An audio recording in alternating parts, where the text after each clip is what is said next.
Hey, how's everybody doing? Welcome back to Ask That Podcast on YouTube. What I got here is another issue of Video Watchdog. I like how they got the H and the D in Watchdog in different colors. Video Watchdog, issue number 166. Sadly, as I said before, Video Watchdog doesn't exist anymore. There just wasn't enough. They weren't making a profit anymore. It's basically a two-person thing. Perfectionist Guide, a fantastic video. And we got on here, what's this issue? We got Darwinism in the Room War, Bayou and Poor White Trash, Deep in the Reef, Outcast and Maniac. And this is an $8.95 issue. This one I got my subscription from 2012, January, February 2012. This is from Deep In, that's Jane Asher. Who's in the kennels? Ramsey Campbell, Tim Lucas, Dougie Winter, and Kim Newman. Richard Gordon has passed. Okay, Watchdog News. Remember how an episode they just watched recently of One Step Beyond is like very, very much ripped off from the Lovecraft, the case of Charles Dexter Ward. And when they did this, it was not too long after they did this, it got ripped off again as the Haunted Palace. Shell Out again for Gamera. Previously known for multi-pack release of less than stereo-looking public domain titles, Mill Creek has acquired the rights to a lot of the Gamera stuff. They got a surprise Blu-ray double feature of Gamera Guardian of the Universe and Gamera 2 Attack of the Legion. Followed originally by the remaining sequel, Gamera 3 Revenge of the Iris. These are cheap. These are like 10 to 15 bucks for the Blu-rays. It's not a bad deal. Is it Blu-ray? DVD. So the subtitles in these are not real good. Then we get a little bit about Intruder, which is finally coming out uncut on DVD. This one that sounds like it was being made. You saw all these great bloody gory stills and Fangoria, and then of course because the studio is releasing on home video had a connection with Paramount would not release unrated stuff, so they had to like chop the film to pieces to get it out there. And for a long time you could find a work print floating around conventions, but it was really bad shape. This cleans it up, and they talk about how if you order it in advance you get a, as added as soon as they acquire the film from the Synapse website. The first 500 copies they sell include an individually numbered bonus DVD of Spiegel's work print version with extended, differently edited gore sequences and other material.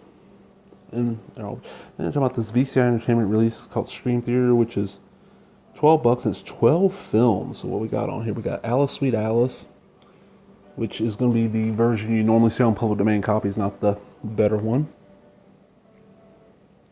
Beast of the Yellow Night, Beyond Atlantis, Death Game.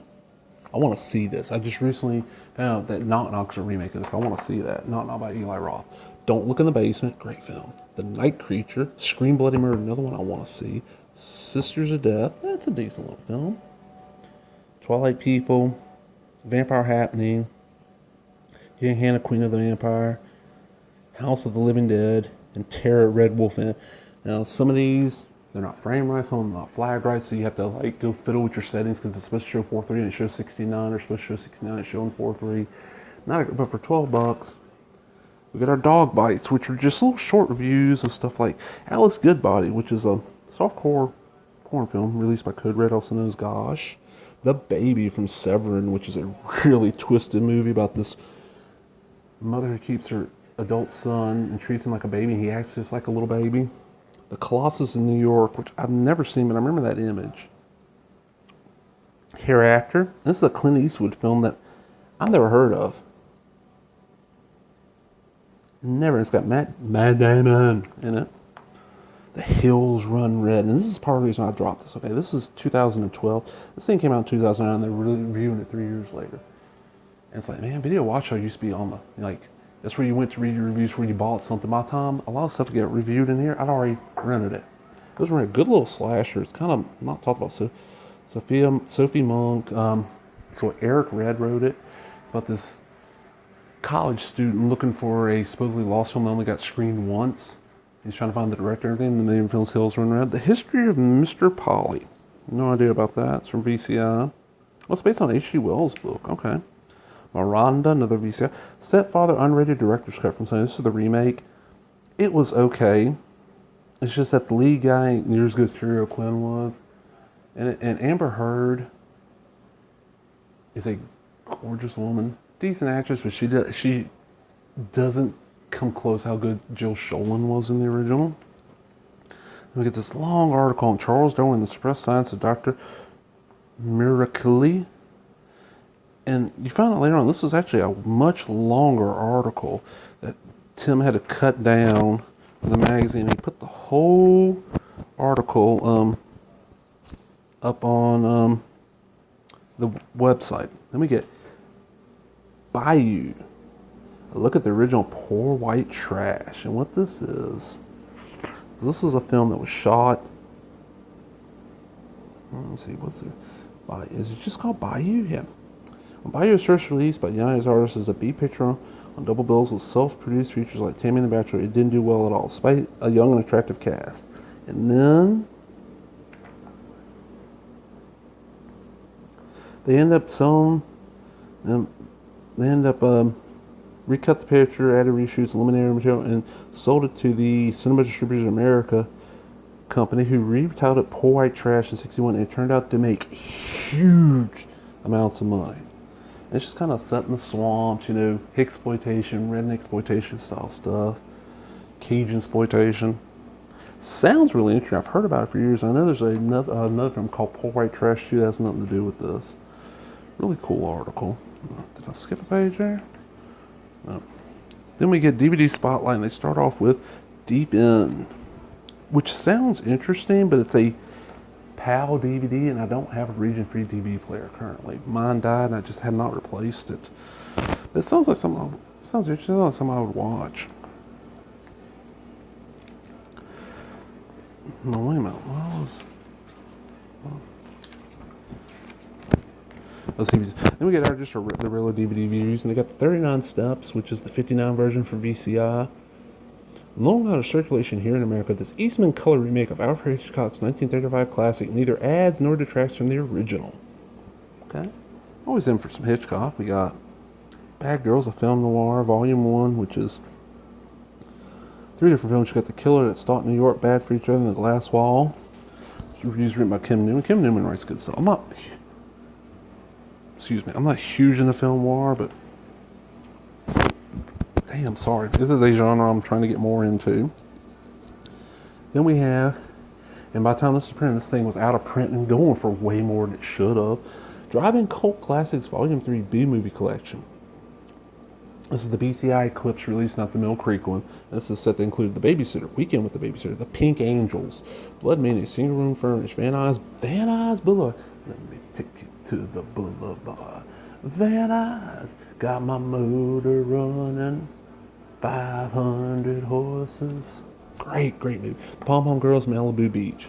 I don't think they're back up right now, but if you search on YouTube for Exploited Cinema, they're the Revival House group slowly putting up the old episodes, and there's one towards the end of the run. It's probably like 62, 63, somewhere around there, where Goat from Hillbilly DVD Reviews, Dale Roy from Canadian Assault, and myself sit down and did long reviews of Van Nuys Boulevard and Malibu Beach.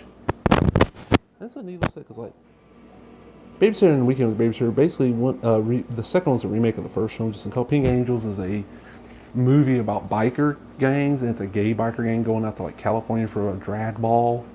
Really weird film. Blood Mania, if I remember right, that's a horror film with like the dad from the Brady Bunch in it. Single Room Furnished is a James Mansfield film, Van Nuys. The City You're on 79. It's a late 70s. This kid basically is tired of his life, tired of his crappy job, and his girlfriend he don't really give a crap about. So he gets in his van and just drives drives to California and starts cruising on Van Nuys Boulevard. It's kind of like American Graffiti, but set in the late 70s. And to me, it's way more entertaining than American Graffiti. You got just all kinds of classic bits in it. Pom Pom Girls, which is a mid-70s, kind of like high school rivalry film. You got the football team that's led by Robert Carradine, yeah. Louis Goldman from Engineers was playing a jock back in the day. Cheryl Rainbow Smith is in this, and they're having like a prank war with the other team. There's a scene where they steal a fire truck. It's entertaining. And the Malibu Beach, which is from '78, it's kind of like a sleazy version of the Annette Funicello and Frankie Avalon beach movies. And you get the character of Dugan in it, who I love. It's like he's at the beach in a leather jacket and like a Speedo working out. And he only drives a motorcycle around, so we always try to figure out how he got his weight bench and his weights to the beach. He like beat up some kid and make them do it. make them bring them. I don't know. Great film though. Good little set, and you can get this. There was what, 4 of these I think, or 3. They're all together in one big box set from Mill Creek. It's probably out of print, but you can find it cheap. It's called like the Driving Collection. I've did a video on it. Worth picking up because it's extremely cheap. There's a scene from the Pink Angels. A scene from Weekend with the Babysitter. The painting from Blood Mania. A poster for Single Room Furnish. The Pom Pom Girls. And then we got Chooch and Officer Zaz. That's Chooch, Officer Zaz. Poster from Malibu Beach. Got this dog that steals bikini tops. Now we're going to Shout Factory. Really, we got Galaxy Terra and Forbidden World 2. Roger Corman made, are they New World? I think they're New World. Pretty sure they're New World. But they're both rip-offs of Alien. And they're both really good. Matter of fact, one of them, if I'm remembering right, has the now late Sid Haig in it. And the Shout Factory releases are really cool. They're probably out of print. This shouldn't be too hard to find. High Riders, The Bad Bunch, which... biker movies. I'm not really into biker movies.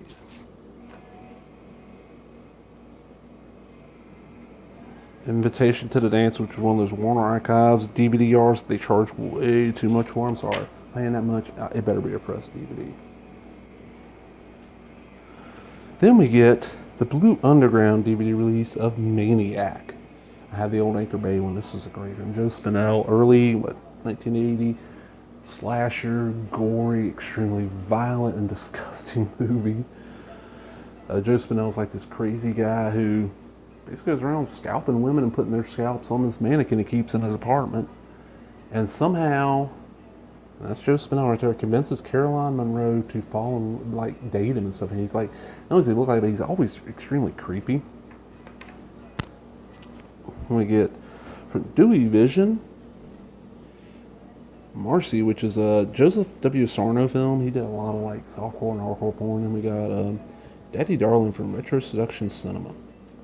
Dewey Vision, if I remember, it's like a spinoff of Code Red that lasted for one release. Nothing really to say about these two. The Reef from Image Entertainment, which people get trapped on this upturned boat surrounded by sharks. And then we got our imports. They used to cover a lot more imports than they. This is Chinese Ghost Story, the remake. Never seen it. Never actually seen all the original. Even though this sounds pretty cool. Then we get Ramsey's Rambles. Ramsey Campbell just talks about different films, and this one's going to be Outcast from 2010. Never heard of the film. It sounds interesting.